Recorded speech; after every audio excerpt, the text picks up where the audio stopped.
covering Northern California. You're watching Action News Now, coverage you can count on.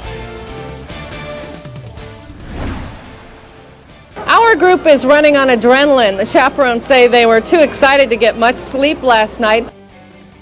Bringing you local news for 4 decades. Tonight we honor and celebrate Linda Watkins Bennett and her 40 years at Action News Now. Plus, new at 6, another way to get your kids outdoors in Oroville. We show you the newest park now officially under construction. The suspect went on to talk about having a manifesto and a plan to target a Tehama County school. New details in the Thwarted plot to attack a school this week in Cottonwood. The 14 and 15-year-old suspects are still detained after sheriff's deputies arrested them on a tip. And we've been following this story since yesterday. Both suspects are accused of planning an attack at Evergreen Middle School. Action News Now reporter Jesse Angelo's live in front of that school. So, Jesse, you heard from the sheriff today. What did he have to say about the tip and what happens next? Well, Haley, Tehama County Sheriff Dave Kane at his press conference today talked about a young man from Tennessee who was a part of the same online game as one of the suspects. Sheriff Kane says that the young man contacted the sheriff's office on May 9th, reporting that one of the suspects began talking about school violence and a plan to attack a Tehama County school. The suspect also sent a photograph of himself and his accomplice dressed and posed like the Columbine shooters. Sheriff Kane says the report from the young gamer saved countless lives. Take a listen. That this young man had the courage and heroic instincts to call our agency and notify us in order to mitigate any possible threat to our citizens and particularly our young people. Now, after learning of the planned attack, an investigation began that led to a search warrant that was served on May 11th at the homes of the suspects, where they found homemade explosive devices. The 2 juveniles were then arrested and booked into the Tehama County Juvenile Detention Center and faced charges of making criminal threats, possession of a destructive device, manufacturing of a destructive device, and conspiracy to commit a felony. Sheriff Kane says they do not believe there were any other suspects in the planning of the attack. Kane also said that that they're forwarding additional charges, so the suspects could also be facing the charge of attempt to commit mass murder, as they hope to kill over 100 people in the attack. Live in Cottonwood, Jesse Angelo, Action News Now. All right, thank you, Jesse. Sheriff Kane also says that the FBI is now part of this investigation. Now, a new development: human remains found in a remote area of Plumas County have been identified. The sheriff's office says that the remains are those of William Millard, a Plumas County resident reported missing in 2017. We told you last Friday when his remains were found in an area northeast of Cromberg. Deputies say no foul play is suspected. Now, a live look over at the Sundial Bridge in Redding. I can't believe it, on a beautiful night like this. I don't see a ton of people out walking around. Do you see anybody? There. No. I don't think I've ever seen a shot of the bridge at any time of day where there isn't someone there. Maybe everybody's at Chick-fil-A. I don't know. Maybe so. Apparently Chick-fil-A is pretty awesome. I have not actually been there. Howie, anyway, enough of that. What can you tell us about that? Looked a little less clear there over the bridge.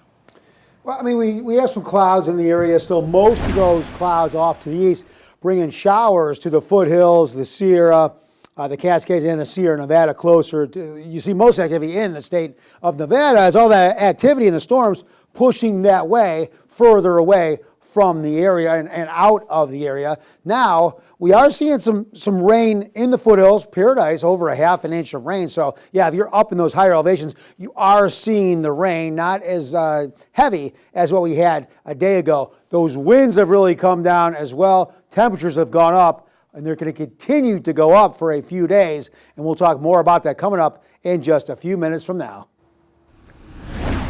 Thanks, Howie. We have new details about the impacts of the flood-related closure of the Shasta County Courthouse this week. We told you yesterday that the courthouse will open up next Monday, May 19th, once crews clean up and repair the water damage. Today, I asked the Shasta County District Attorney how her office is handling the situation. So next week, when they open, they're projected, I believe, to open on Monday if all goes well. We're going to be doubling up. So we'll be having calendars from this past Monday and next Monday together on one day. And we'll have 2 Tuesdays on one day and 2 Wednesdays on one day. So it will have an impact. You can expect to have take a lot longer in court. DA Bridget says this affects misdemeanors, felonies, and jury trials too. An early care and education program in Reading says it nearly lost its federal funding. It is Shasta Head Start. The program was initially not included in the U.S. Department of Health and Human Services annual budget last month. Now it's on track to receive $16.8 million for its 230 employees after budget revisions just last week. It's not just childcare. It is the fact that they wrap around a family and provide additional services to them to make sure that their child's needs are being met fully. Shasta Head Start currently serves 456 people overall across 3 counties.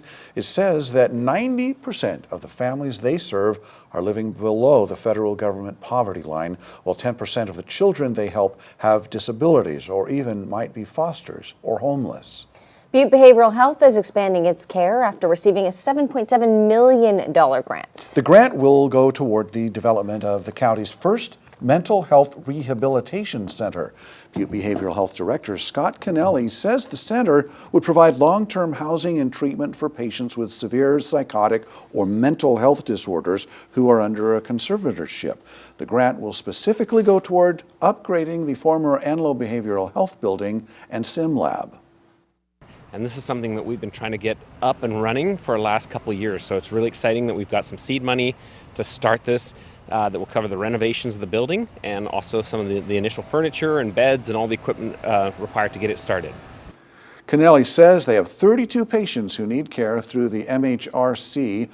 Right now, they are placed in facilities that are across the state. This facility would bring some of those patients closer to loved ones while they're recovering. Kennelly says it will open next year. New at 6, the city of Oroville celebrated renovations now in the works at Hewitt Park with a groundbreaking ceremony today at Myers Street and Baldwin Avenue in Oroville.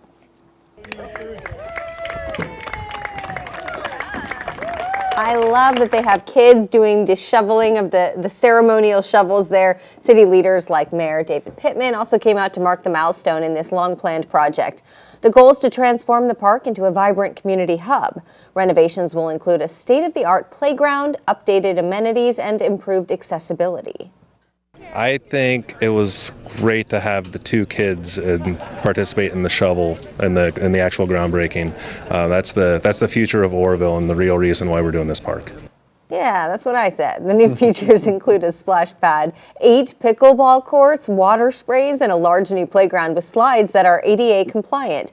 Plus 2 distinct play structures, one designed for younger kids and another for older children. A $4 billion grant is helping pay for the park. Renovations are expected to be completed in March of 2026. Expanding options for low-income housing. Today, the Chico Housing Action Team, CHAT, broke ground on its biggest housing project yet, Builders Village.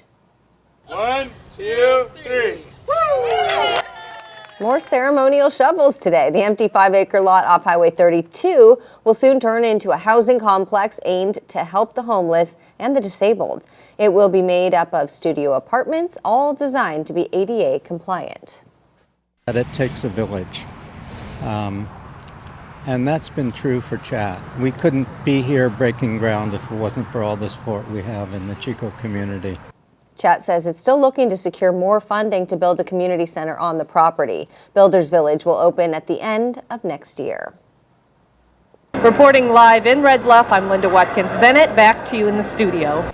From 1985 to 2025, we're celebrating Linda's 40 years at Action News Now. We take a look back and go behind the scenes and hear from Linda about her 4 decades of bringing you the news every day. Next.